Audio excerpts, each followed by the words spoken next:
Okay, another PoE video here. And you know, I was noticing something, guys. I was noticing that breachstones are literally becoming an all-time high. And really it's just all these players that have a bunch of money and they're making new characters, they're really wanting these breachstones, so they have high demand, but the supply is not what it was. To give you an idea here, for Cheula's Breachstone, I farmed my headhunter kind of early mid league, right? As soon as I could really do it comfortably, this was the farm that I did. I did Cheula, Breachstones, and Legion farming. And that's exactly how I got my headhunter. And if you want me to make a video about that setup, I can. It's a lot cheaper than what I'm going to explain. But I thought, why don't I make kind of an advanced version of this build to net even more profit if your build can handle it? This is going to be an 80% Deli map build. And just something that I noticed, right? The Breachstones for Cheula's currently, as of recording, the cheapest one you can get is 77C. And you're probably mostly going to get them for 80C and up, especially if you want to buy them in bulk. The demand is really high and the supply is pretty damn low, and I think people are just not farming breachstones that much.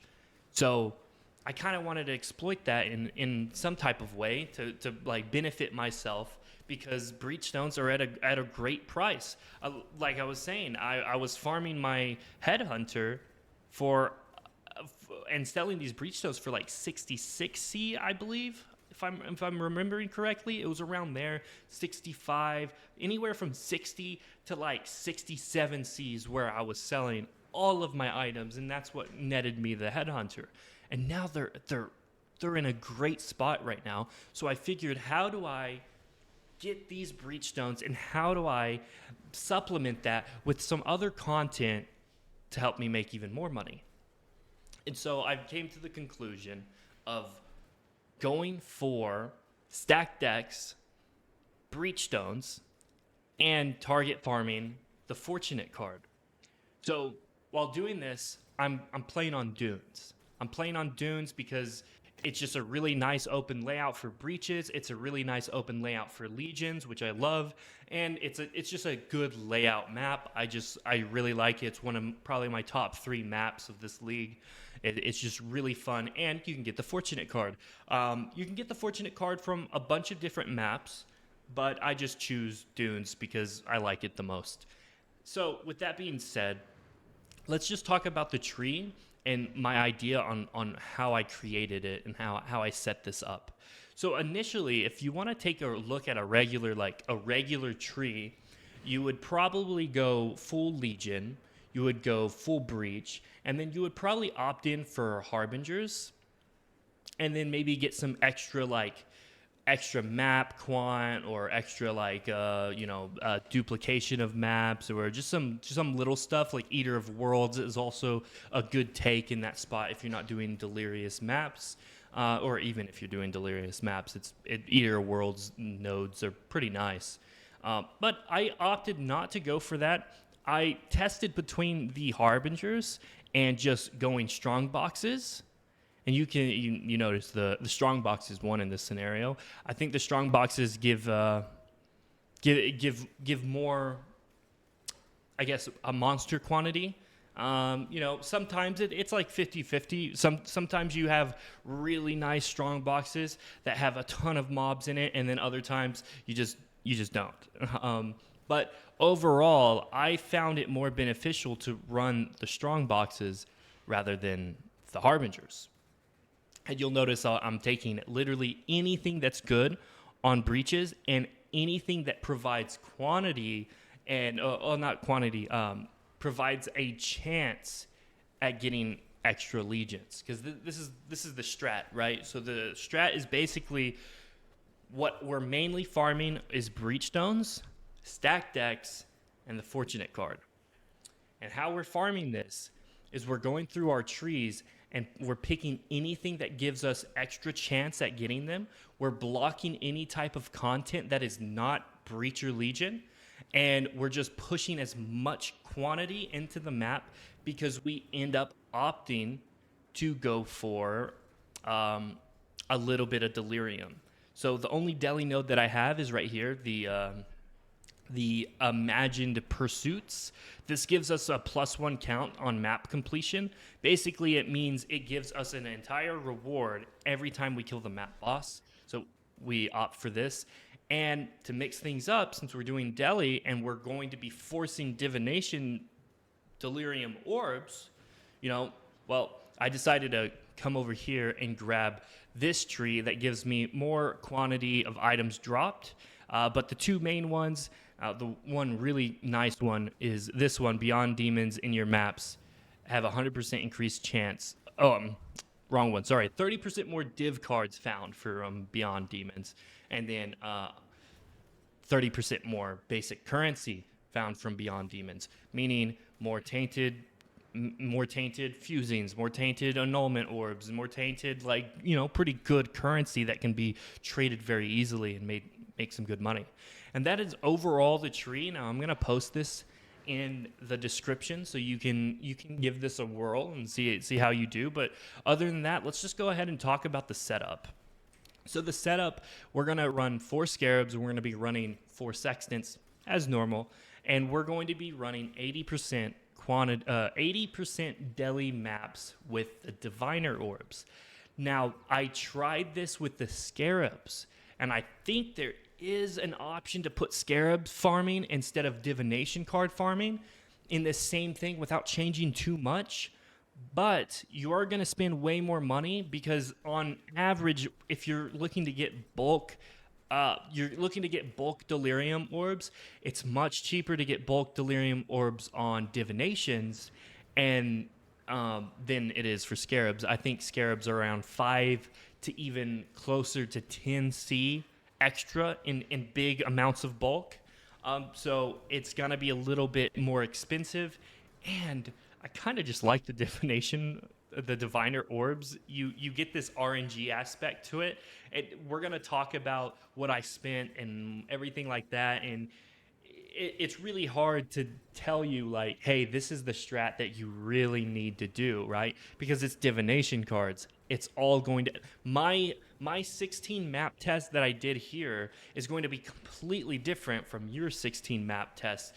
All because of, RNG and Divination cards. Maybe you get more lucky, maybe you get less lucky, you know what I mean? You don't really have that option. But let's go ahead and get into the Scarabs. We're going for the Gilded Ambush Scarab. We just want as many strong boxes as possible so we can get more quantity to fill up our reward bars as much as possible to get more Divination cards. Then we opt in for the Gilded Divination Scarab. 150% more Divination cards found in the area is always good, especially if you're trying to target farm that Fortunate card as much as you can. It's pretty nice. Then we head over to Gilded Breach Scarab, and this is really important. This is the reason that we dive everything into Breach, and we make sure we get all of the nodes that are very valuable. Because of this Scarab right here. Breaches contain an additional Breach boss clasped hand, and they drop double Breach splinters. So doing this, mixed with our compasses that we're going to talk about, you are guaranteed to make 1 Breachstone every single map. You're guaranteed. So look at that. That's 77C, instantly guaranteed, easy peasy. Right? So it's just really, really nice. Sometimes you'll get 2. Sometimes you'll drop an entire Breachstone from a lucky drop of Cheula. And it's just really, really solid. So after that, we go with the Polished Legion Scarab. Of all of the Scarabs that are in this strat, I think the Polished Legion Scarab could be changed.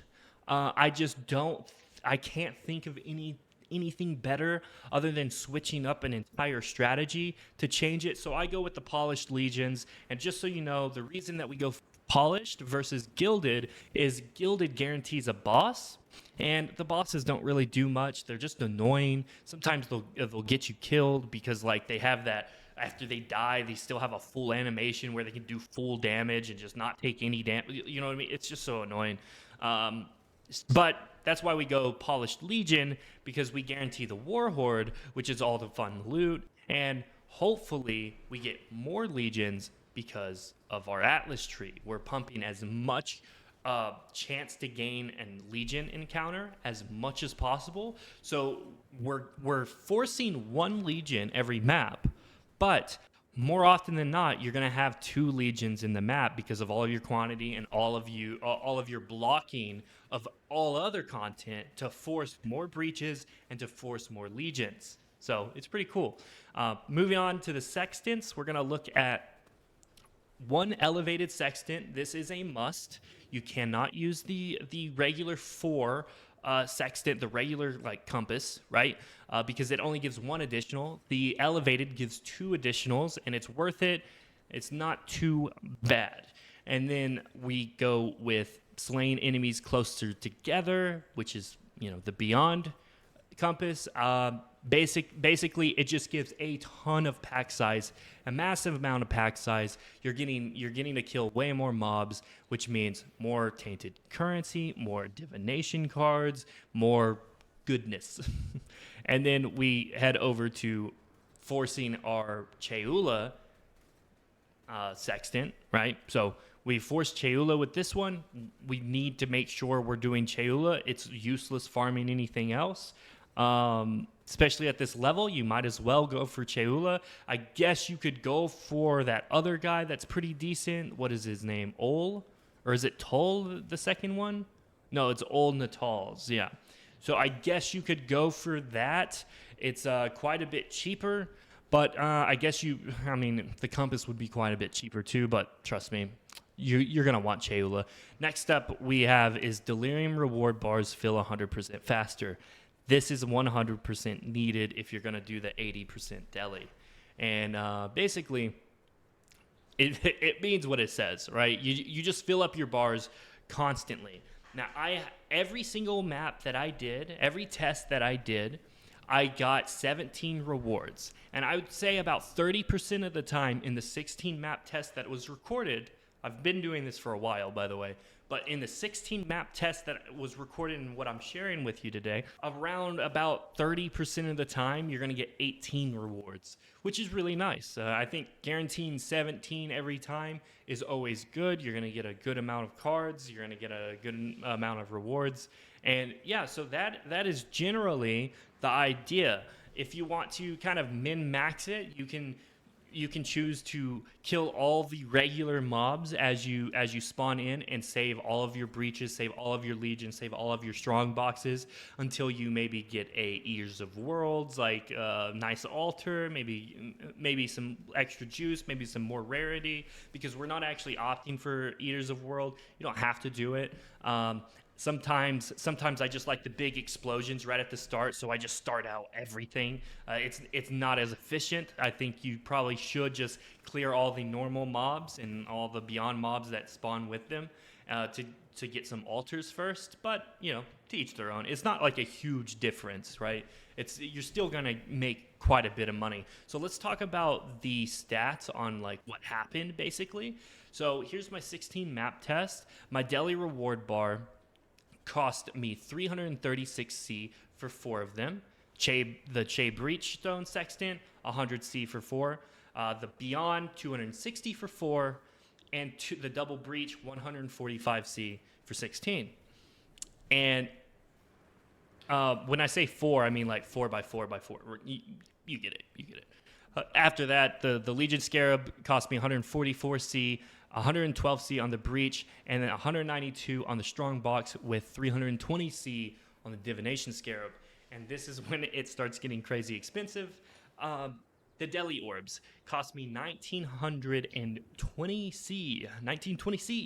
Quite a lot of investment. The total cost was 3,529 C for the 16 maps, or 15.08 div, so I'll just call it 15 div. Total cost per map was 220 C. 220 C, just right under 1 divine per map. Now our results, we got a total of 8,778 chaos with 37.5 divines. Now that is not the profits though. The profits was 5,249 C, or 22.4 divine. That's a pretty solid profit margin for 16 maps. Profits per map, about 328C. So we're putting in around 220 and a half, and we're getting out around 328. Now, you can argue with me on these stats, and I know you will, and it's completely fine, and I get that, but I'm going to show off everything on poestack and what we got. So let's go ahead and do that. Okay, so on the poestack, after the whole session was done, everything, absolutely everything dumped in the dump tab, I arrive at the total div value of 46 or 10,718 chaos. Now, notice that wasn't in the notepad that I just showed you because I turned off certain things that will never sell, and a poestack is pretty notorious to misprice things, which are splinters. Turned off all the splinters, and I also got rid of certain things that would seem to be overly lucky drops. So I ended up dropping a Screaming Invitation. I ended up dropping this 21 Corrupted Jewel from a Legion chest that it was 120C, so I took that off. And I also dropped an Elder Slayers and some pretty decent, like the Skin of the Loyal dropped, and a couple of these other uniques I did not count. And that's how I arrived at 8,778C, or 37 div total. And I understand. I know what you're gonna say, man. I know what you're gonna say. You're gonna say, well, this card's not worth this, or this card's not worth that. And I'll go through these pages, and I completely get that. I completely understand.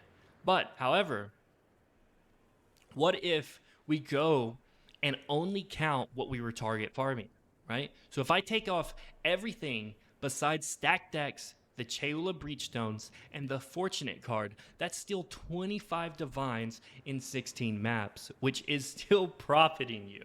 Not by a lot, but you know what that means, right?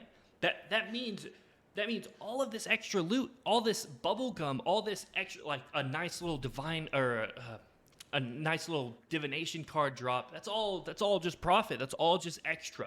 So just counting stack deck, Breachstone, and the Fortunate card that we're doing, we're at 25 total div value, which I would say is pretty good. The total chaos value of this is 5,827. Now, if I go back to my notepad, I'll see that I spent 3,529C on everything. And I already got it back. I mean, we farmed 1,009 stacked decks, 15.4 divine, as poestack says. It could be different, but even if you cut off like a good chunk of this, a good like 40% of all of the things you got back, you're still gonna profit. And but I mean, it's fair, right? Like if you have a build that can do 80% Deli, you're probably going to make profit no matter what kind of strategy you do, unless it's really, really wild. But that was about it for the profit margins. I found a lot of fun. I found a Dory card. I found like a couple other good ones, like the Enlighten. No, not the Enlighten. The Corrupted Empower card. I forgot what it was called. The Artist, I believe. I think it's called the Artist. Found one of those. Those were really nice. And all this other loot is really, really extra. It's extremely easy to sell these Breachstones. They're constantly going up in price. I don't know what's going on. I'm just saying, if you want to make them really easy money, Breachstones are in a really good spot right now. Really good spot if you're a supplier, you're not buying it, but you're trying to make them. I think it's really good. I think the strat turned out to be pretty damn good. I enjoyed it. I liked picking it up. A couple things you're going to have trouble with is you need a build that can pick up all the clasped hands. Right, you're gonna need a build that can pick that up. I have a build that has the caster node where it's 25% chance to open nearby chests. This works wonders for Breach, by the way. Absolutely wonderful. So I can just storm through and open all the chests while I'm killing everything, and I don't have to click and click and click. But you can still get by without that, right? You can still get by. Sometimes I still have to click because the damn thing won't proc. You know what I mean? So yeah, yeah. So that's the strategy. I hope I explained it thoroughly enough to get you on the ground running. But a little more of an advanced technique, and yeah, that's it. Oh, one thing real quick, just make sure in your atlas tree, if you want to copy this or you want to make your own variation, just make sure you don't take the call of Exile, whatever this is. You don't want this because it takes away a Cheula's grasp hand and replaces it with this, which just gives you a variety of splinters that could be Cheula, that could be Ol, could be Toll, could be, whatever. It's just not good. You want to not have this. That way you have a better chance at getting Cheula Breachstones, or Breach clasps or whatever, more Cheula boss spawns mixed with this node right here, tortured dreams, and everything like that. So this is just, I've been really enjoying kind of creating my own strategies this league. It's one of my probably my favorite league of all time, honestly, and it got me into doing PoE content creation, so I'm happy for it. I've been really enjoying it. So thank you guys for watching. I appreciate you. Maybe try this build out if you can afford it, and you have a good enough build. Don't risk this. I'll just let you know right now. Do not risk it. If you think you can do it, you need to know that you can do it. All right, because you're just gonna you're just gonna get pissed off. At least if from my experience, right? Don't invest in something unless you really know it, or you're just setting yourself up for failure. You're gonna get pissed off. You're gonna quit the game. It's gonna be annoying. So, yeah, appreciate everybody watching. Thanks. If you want to see a cheaper version of this, just hit me up in the comments. I'll show you exactly how I farm my headhunter early to mid league, and it's very similar to what I'm doing here. Besides the divination cards, but yeah. Other than that, hit me up if you want to talk some shit about PoE. Hit me up on the Discord. Hit me up in the streams, stuff like that. But yeah, I will see you guys next time.